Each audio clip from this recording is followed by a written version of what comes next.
একজন মহান সাহাবীর নামাজের ঘটনা বলছি। হজরত আলী ইবনে আবি তালিব রাদিয়াল্লাহু আনহুর নামাজের ঘটনা।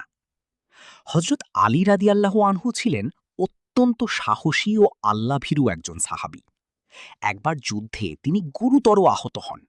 তার পায়ে একটি তীর, বর্ষার মতো ধারালো বস্তু ঢুকে যায়। তীরটি এত গভীরে ঢুকেছিল যে সেটি বের করা খুবই কষ্টকর ছিল। লোকেরা বলল, এখন তীর বের করলে আপনি অনেক ব্যথা পাবেন। তখন কেউ একজন বলল, আপনারা অপেক্ষা করুন। তিনি যখন নামাজে দাঁড়াবেন তখন বের করুন। কারণ নামাজে তিনি এতটাই আল্লাহর ধ্যানে মগ্ন থাকেন যে তখন দুনিয়ার কোনো কষ্ট অনুভব করেন না। এরপর হজরত আলী রাদিয়াল্লাহু আনহু নামাজে দাঁড়ালেন। তিনি এমন মনোযোগ দিয়ে নামাজ পড়ছিলেন যে তার চারপাশের কিছুই তিনি টের পাচ্ছিলেন না। সেই সময় লোকেরা তার পা থেকে তীরটি বের করে ফেলল। নামাজ শেষ হওয়ার পর তাকে জিজ্ঞেস করা হলো, আপনি কি বুঝতে পেরেছেন আমরা তীর বের করেছি? তিনি বললেন, না, আমি তো কিছুই অনুভব করিনি। শিক্ষা।